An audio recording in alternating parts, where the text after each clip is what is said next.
Hey, welcome back to my channel.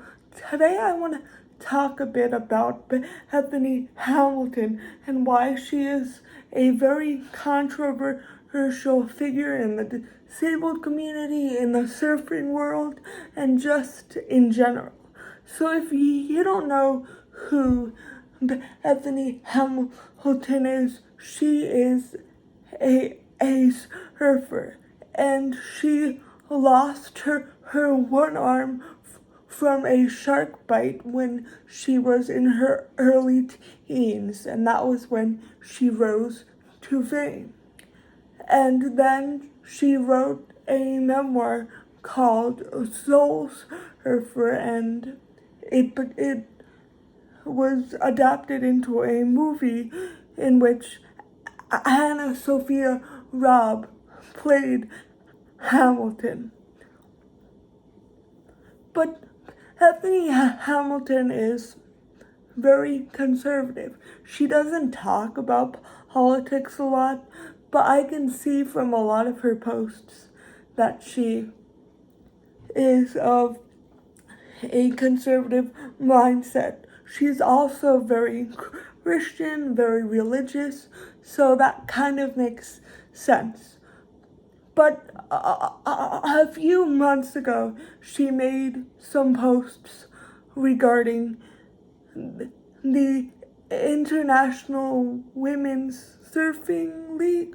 I don't know what it's called, but it's a surfing championship for women, and they announced that they will include trans women if they qualify, meaning if they've been on hormones for a certain amount of time.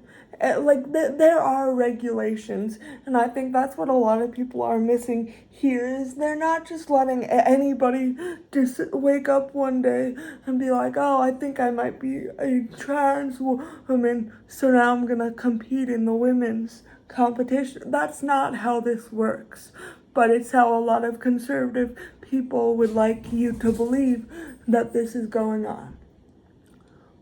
But anyway, so she made these Instagram, these videos on Instagram, and she said things like male-bodied people and transgenders. And then she went on this rant about how she doesn't hate anybody and she loves everybody. But from that rhetoric alone, I can tell that she has contempt for her. Today, I want to address the news that the World Surf League has officially made the rule that male-bodied individuals known as transgender athletes can officially compete in the women's division. The World Surf League says they are following the Olympic guidelines.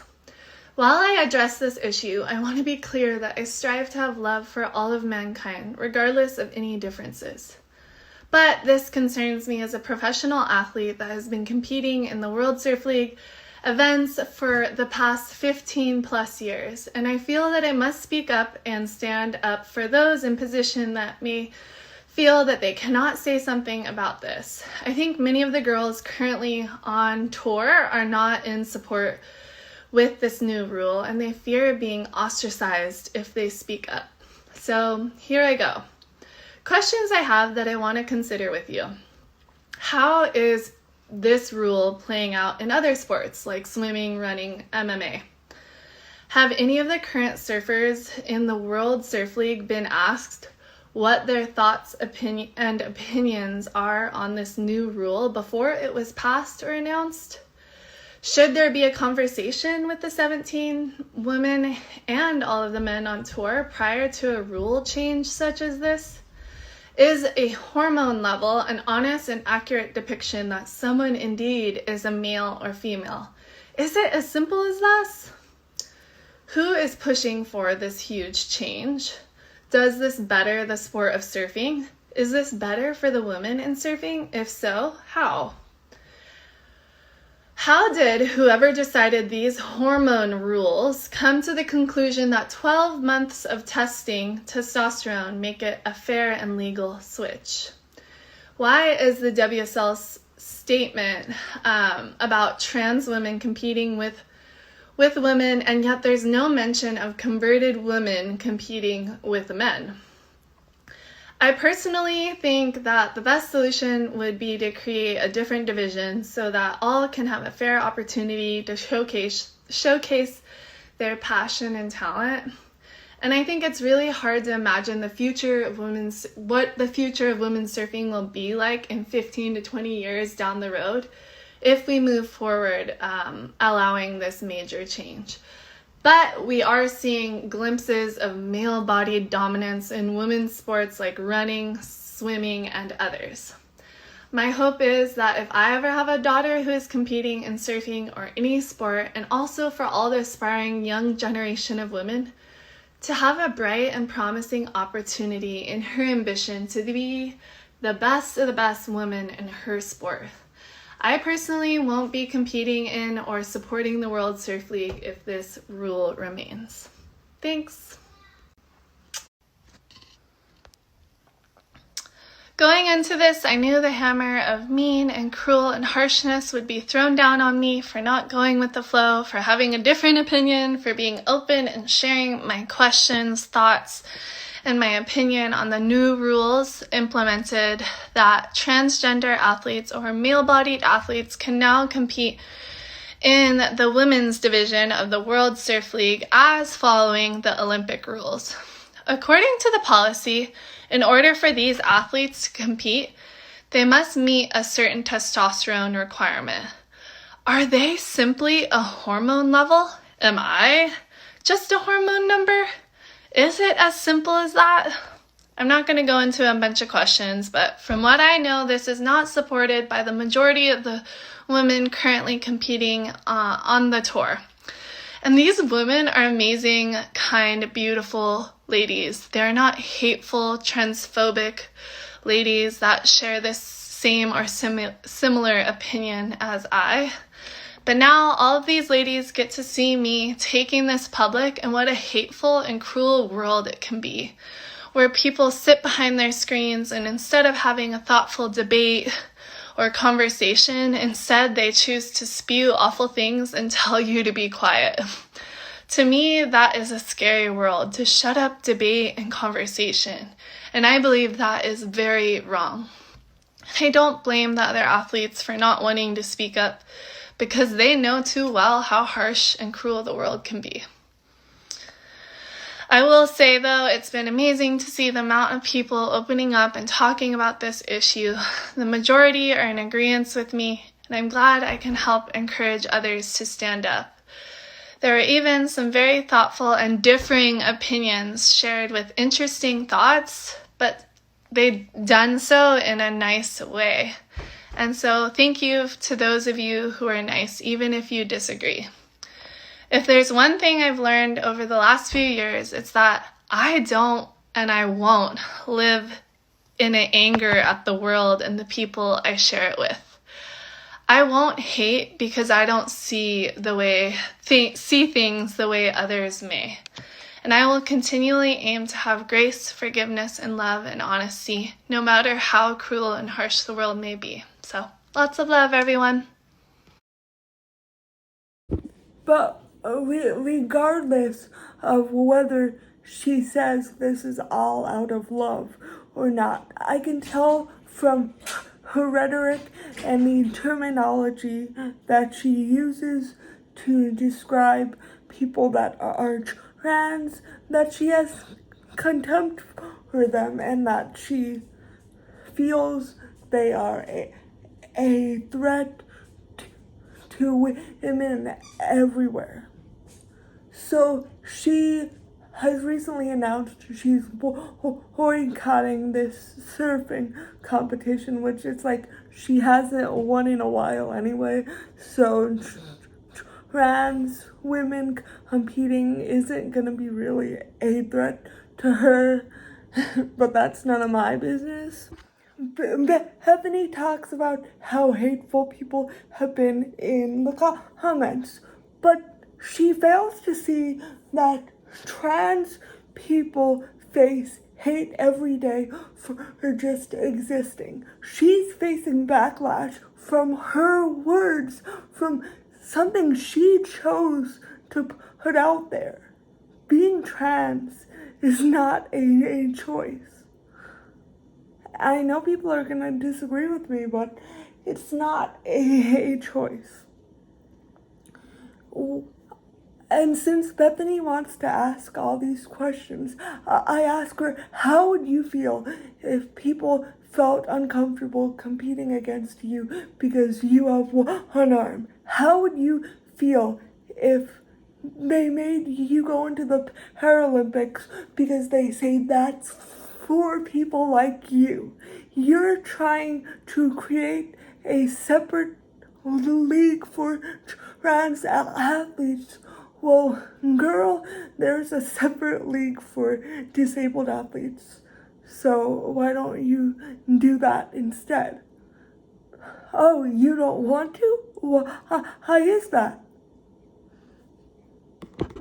Maybe because separate can never be equal. Maybe, just maybe. But what do I know, Bethany? But this leads us to look a bit further at Bethany Hamilton and her past. So I don't know everything about Bethany Hamilton. I'm not going to claim to know. But watching the film Soul Surfer, it was clear that she buys into a lot of inspiration porn. Now, what is inspiration porn, you might ask? Inspiration porn is when disabled people are used as objects of inspiration for non-disabled people. So we see this a lot in "What's Your Excuse" memes. We see this in a lot of news stories about disabled people doing things that would otherwise be considered mundane, but being framed as extraordinary or inspirational because they're disabled. But inspiration porn ultimately objectifies disabled people and is used for able-bodied and non-disabled people. So it's not something that serves disabled people. It just objectifies us and makes us these symbols of something instead of real people. The movie Soul Surfer focused a lot on her becoming disabled and then fighting to get back on the surfboard and beating the odds. And if that's her story, that's great and all. But just the way the movie was very melodramatic, the whole way it happened. And as a disabled person, it made me uncomfortable.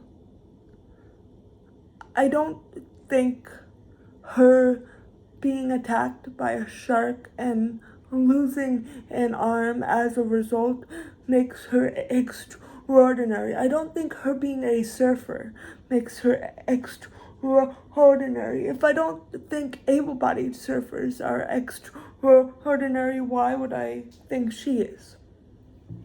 And people can disagree. But my point here is that much of Bethany Hamilton's platform has been about inspiration porn and the whole rhetoric of, like, the only disability in life is a bad attitude, and since I have a good attitude and I'm fighting this, then I'm a good disabled person, or that I'm not disabled. Being disabled is not really a choice. I know, shocker alert. But being ableist is. I understand that since Bethany became disabled when she was a young teen, and she was also, as a result, thrust into the spotlight at such a young age and praised for continuing her surfing career after acquiring a disability. I understand that probably had a big effect on Bethany Hamilton's self-perception as a disabled person. She was being told by all of these news outlets that she was amazing, that, oh my gosh, you overcame so much to be here. So I think no matter what, she was bound to internalize that. But also, when you look at her conservative Christian background, a lot of people in conservative Christian spaces look at disabled people as objects of charity, or an example of, look, see, God is in all of us because this person overcame the odds. So I think it was granted that she was going to buy into a lot of inspiration porn and other ableist tropes. Does that mean she has an excuse?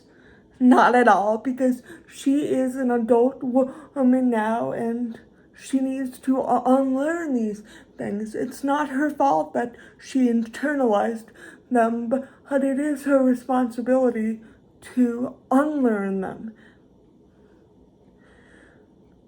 And I'm very disappointed that she's been so outspoken against trans athletes, when it's like, as a disabled woman, you should understand what it's like to be marginalized. But then again, she was always hailed as this hero.